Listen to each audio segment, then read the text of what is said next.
So is it possible in USA for any state to say that I don't want to be part of USA anymore? Is it possible? We are actually a quasi-federal nation. Quasi-federal means it is like federal, but not exactly federal. That means if the central government decides tomorrow to change the boundary of a state, to change the area of a state, to change the name of a state, destroy an entire state and merge it with another state, can it do that?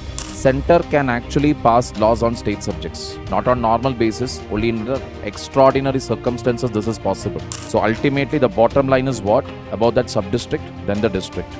District to what? That is called a block. Hello everyone, welcome to PW IAS YouTube English channel.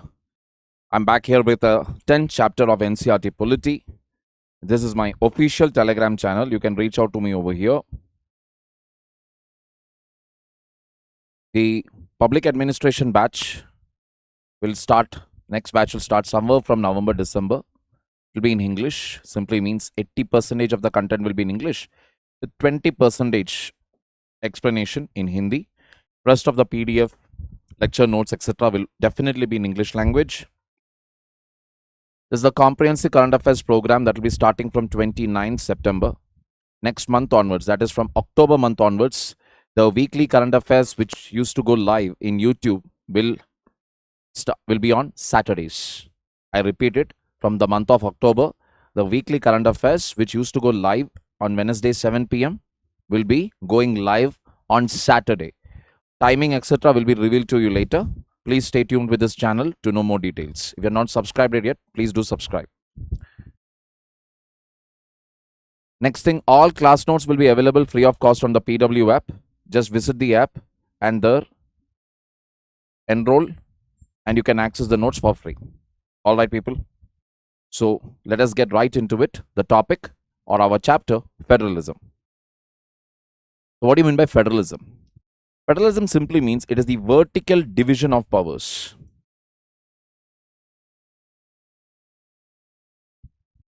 Power division between central authority and various units.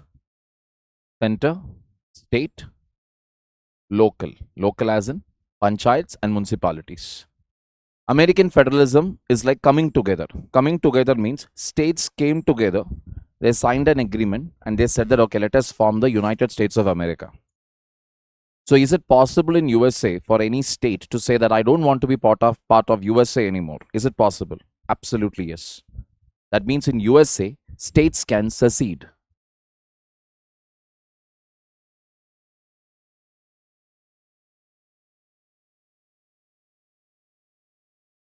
They can break away. Indian federalism about holding together. Holding together simply means you must understand here, Indian federalism or Indian union, even when we say India, that is the Union of India when we say, please understand, India was not formed as a result of an agreement between the states. The idea of India is always there.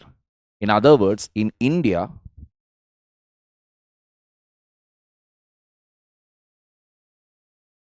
states cannot secede. Got the point here? Federalism as a word, if you see, has not been mentioned in the constitution. And we are actually a quasi-federal nation. Quasi-federal means it is like federal, but not exactly federal. Let us see the reason for that. Features of federalism, when you generally say, it should have two polities, minimum, center, state. We have that. Do we have dual citizenship? No, that we don't have. We only have a single citizenship. Dual citizenship is there in USA. That is, if you are from the state of California, you will have the citizenship of California. And then you also have the citizenship of USA.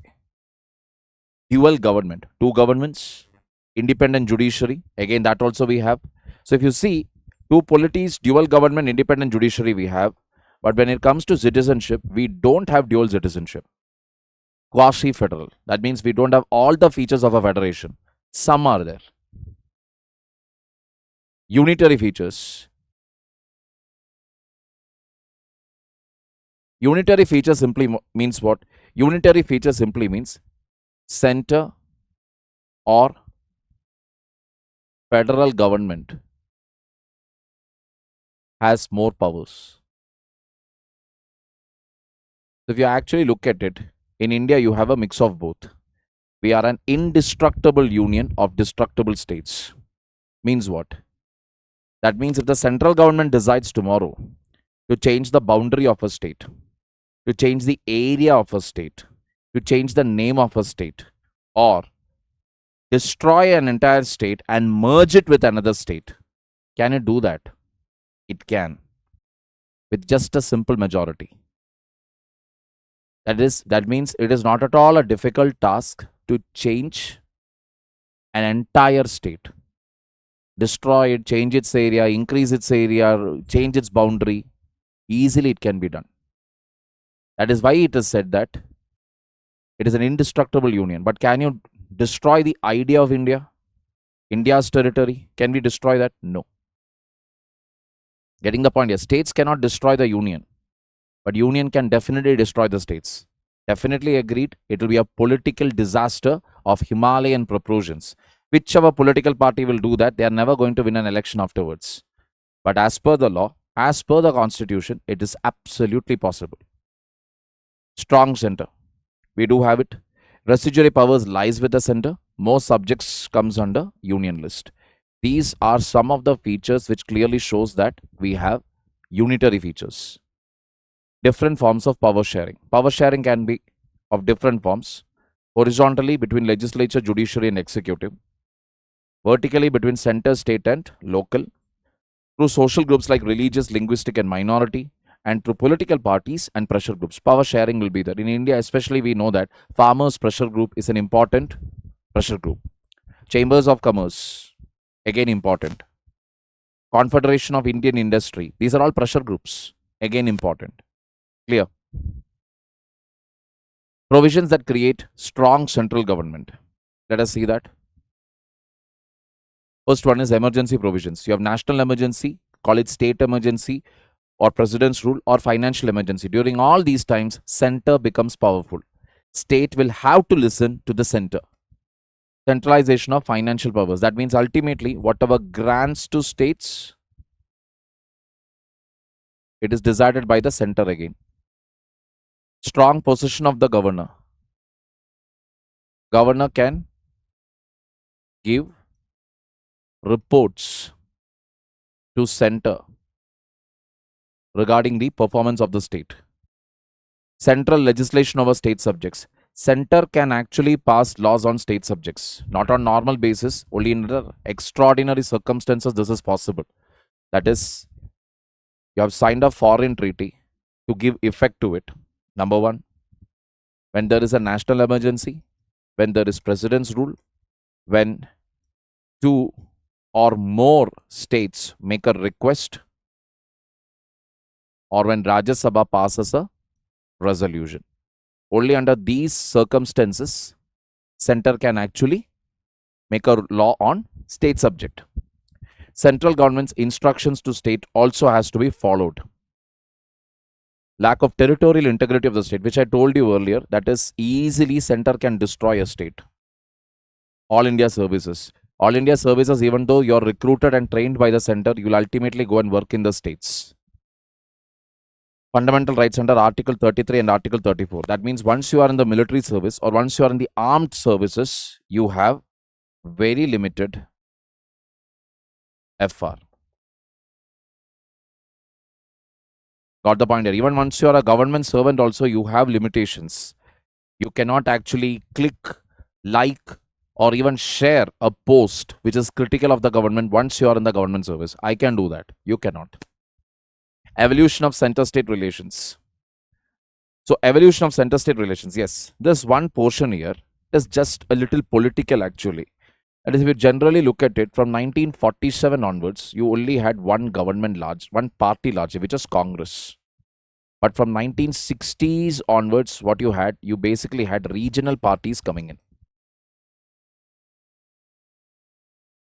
This was actually good in a way because democracy was becoming more representative.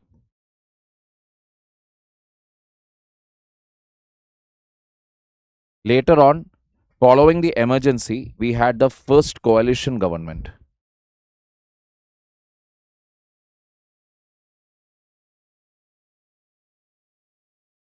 The 1990s was filled with instability. Like I've already told you, just find out the list of the prime ministers from 1990 to all the way till 1999.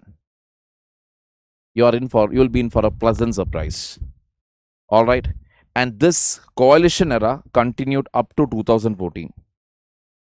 2014 to 2024, once again, you had a single party rule at center. But at states, you had again other parties. And everybody thought, okay, now it is going to be the era of what? Era of coalitions, single party rule again. But then in 2024, once again, you saw coalition government coming back.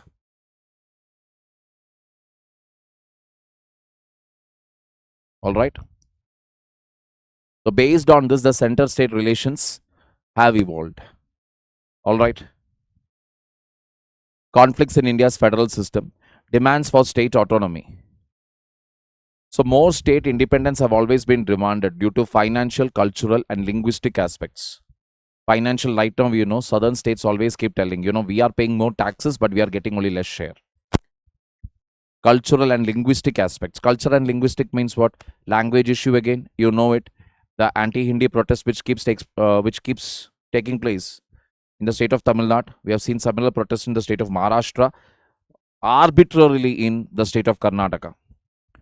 Demands for new state.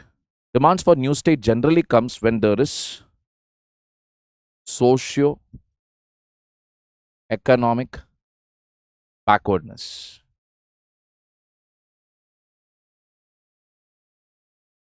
State Reorganization Commission set up in 1953 but commenced in 1956. Interstate conflicts over border. This has happened between, let us say, the states of Punjab and Haryana. River water sharing conflicts between Karnataka and Tamil Nadu over Kaveri.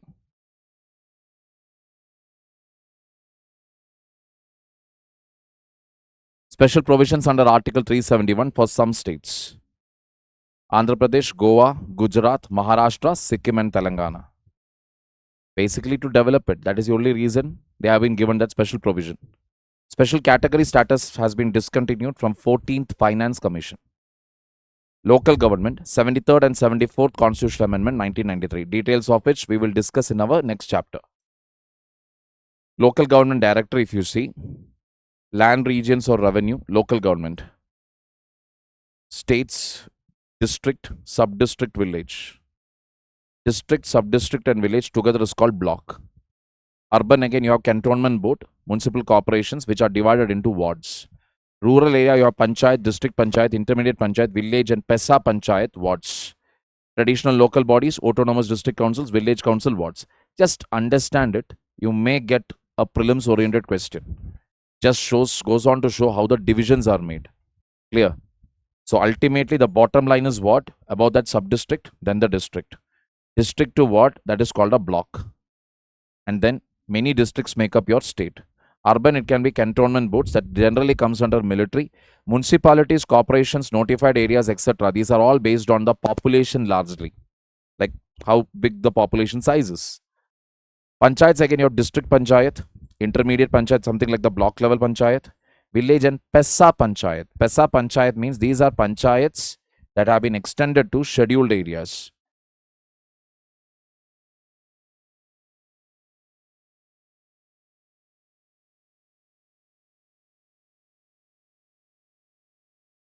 Autonomous district councils, village councils and wards for traditional local bodies. All right, people. Very small chapter. With that, we come to an end of our discussion here. So let me know in the comment section who were the prime ministers that were there in our country from 1991 to 1999. God bless you all. Take care.